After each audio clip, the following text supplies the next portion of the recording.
pleasure it is to be with Task Force 21 and Team Minot. It is the center of the most important command in the United States Air Force.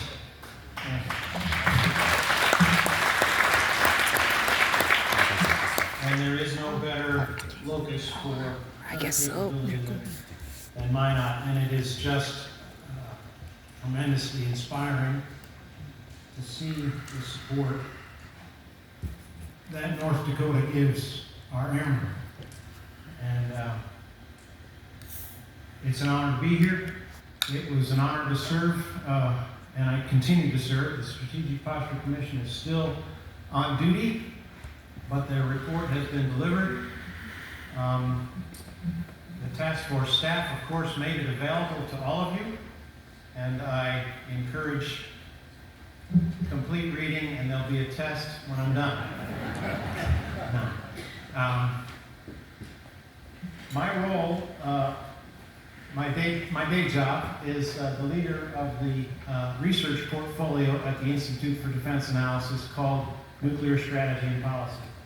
I have a team of PhD researchers and analysts who take up analysis of nuclear weapons policy, nuclear force structure, and the nuclear enterprise writ large. But when President Trump signed the FY 2022 National Defense Authorization Act in December of 2021, he established the Congressional Commission on the Strategic Posture of the United States. That's the long name in the statute. And the law called for 12 members to be appointed, 6 from each party, each appointed by an individual member of Congress. And by the springtime of 2022, those members were appointed. By the summer, the Secretary of Defense and his staff chose the federally funded research center to be their support arm, and that was our team at IDA, Institute for Defense Analysis. The commission asked me to be the executive director, and I served to facilitate their work. And I'm here representing the commission. The commissioners' names are on the cover of the report. The commission was led by the Honorable Madeline Creedon, and as the chair, the vice chair was former Senator John Kyle from Arizona. The other members of the commission are all experienced strategic thinkers and have years of government and private service serving America on issues related to the nation's strategic posture. Well, what do we mean when we say strategic posture? Strategic posture is nothing other than how the United States of America positions itself to advance, to defend its interests, advance its interests, and defend its allies. And all tools of national power are used to position the U.S. properly in the world. So this was not the Nuclear Posture Commission of the U.S., this was the Strategic Posture Commission. And so the commission looked at all aspects of America's power and where it stands in the world. And so you've heard who they are. They began their work in July of 2022 and began to take in a number of inputs at the national level about what's going on with regard to America's role in the world. We were responsible to provide them access to government experts, non-government experts, academicians, scholars from around the world, allies, technical experts, policy experts, as well as information from our team at the Institute for Defense Analysis. The commission was committed from the very beginning. Despite being 6 members of each party, they were committed from day one to try to find a compelling story to tell about what America needs to better position itself in the world, and to do that in a consensus way. And through a lot of hard work, they managed to produce a unanimous report. Anyone who knows anything about Washington these days, it's hard to find 6 members of each party coming together on any particular issue. But in this case, they did. Every word in this report was agreed on by all 12 of them. There are no minority views. There are no footnotes that caveat a particular finding or recommendation. All 12 of them agreed to everything in this report. Having been part of every one of their deliberations, that took hard work, because these 12 members each have a different view of America's role in the world, the role of America's strategic tool set, the role of nuclear weapons. Yet, they managed to reach consensus. And so, that's important, and that has resonated. So, the report, they began work in July of 2022. They reported out with this report, was rolled out at the Institute for Defense Analysis in the Washington area on the 12th of October 2023.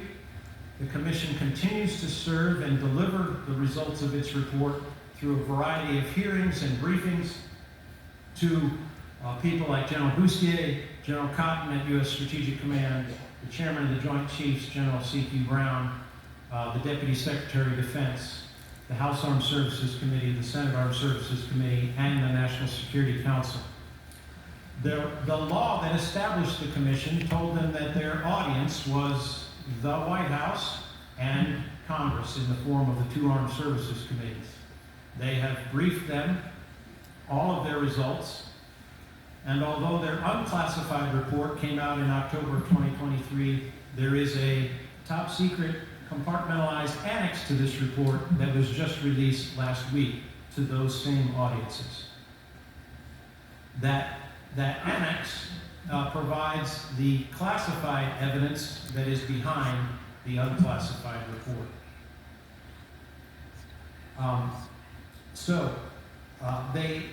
They continue to serve and continue to provide information to groups like this.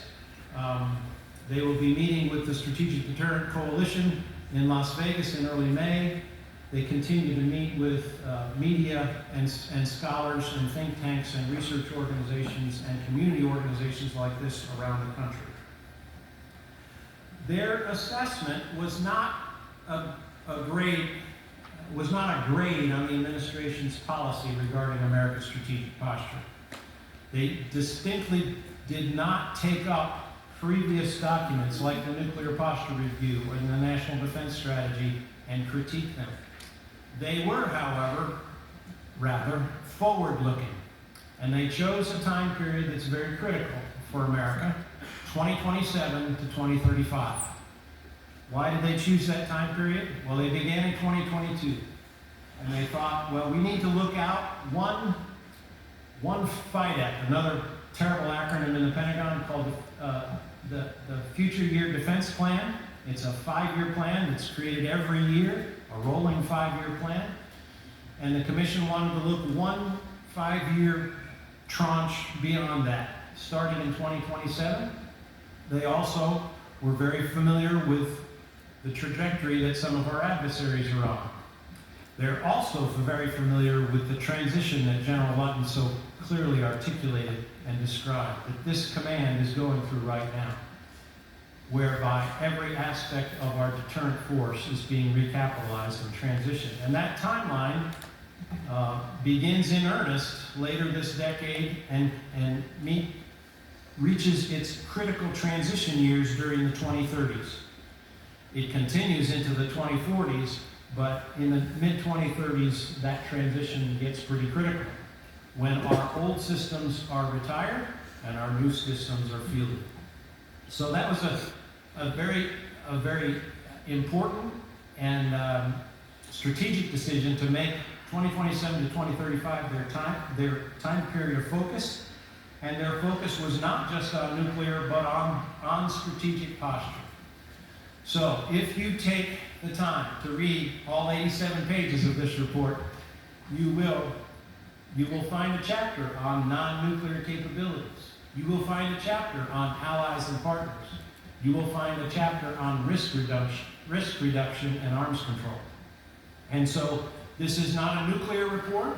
There's a lot about our nuclear strategy and policy and posture in this report, but it is about America's strategic posture. Thereby, in other words, how does America position itself to defend its interests and its allies across the world in using all tools of national power?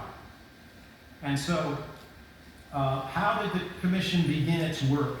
They began its work by baselining all 12 members. And believe me, this was painstaking, because all 12 commissioners came at the problem with different perspectives, with different batches of experience, some of them over 50 years of experience, some of them relatively new to the strategic posture, but we were responsible to baseline them. And what that meant was a clear-eyed understanding of what's going on in the world.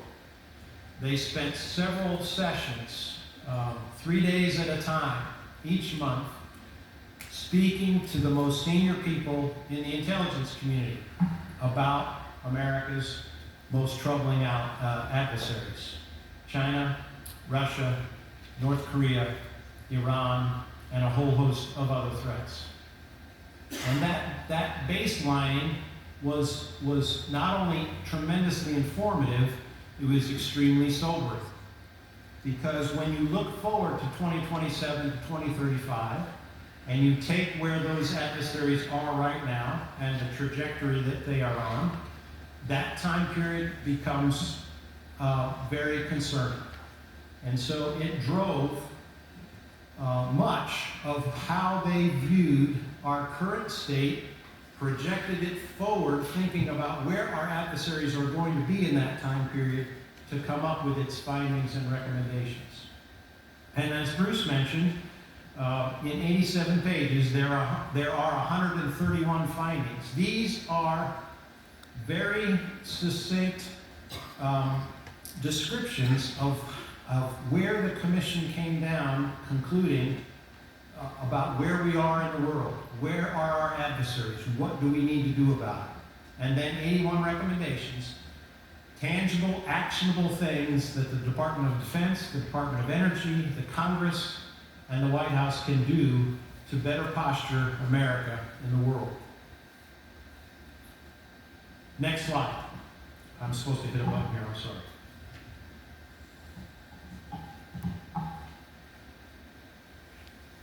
This slide simply describes the Commission's mandate at the top. That is, they were to conduct a review. And it included a detailed survey of nuclear weapons policy, strategy, force structure, all the factors that factor into what we call strategic stability. Strategic stability is a condition in which America and its peers are not compelled to prompt aggression against each other, particularly peers that have existential capability. And so this review included, as I mentioned, all tools of national power, and these slides are the Commission slides, and I speak for Chair Creedon and Vice Chair Kyle as I discuss what they came up with. But they did provide, in fact, a threat-based and thoroughly threat-informed consensus report. They were not committed to bipartisanship, they were committed to nonpartisanship. And believe me, as a facilitator of every one of their discussions, as the arranger of every one of their briefings, I watched 6 members of each party arm wrestle over these issues. And I'm telling you, there is great benefit in heated debate. if it's done in a civil way. And it stayed civil. It got emotional at times, but these 12 commissioners came to agreement about what needs to be done for America's strategic posture. And at the bottom of this slide, you'll see one of their foundational statements.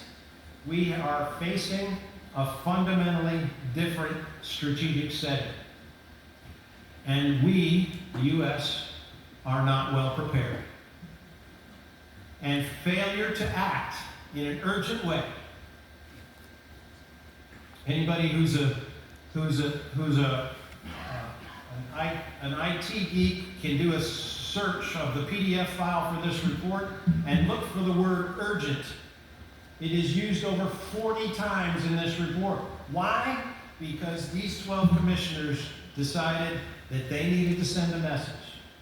Very critical decisions need to be made in the near term in order to prepare America for the threat landscape of 2027 to 2035. Now, when the Commission says failure to act urgently will put U.S. vital interests at risk, what did they mean by acting? Well, first of all, they articulated what has to happen to America's strategy. They were very clear that America continues to deter its adversaries today. The deterrent is strong and is able to handle today's setting. But looking forward, failure to adapt our strategy of deterrence and assurance to the new world that we will face in that time frame will not be adequate and will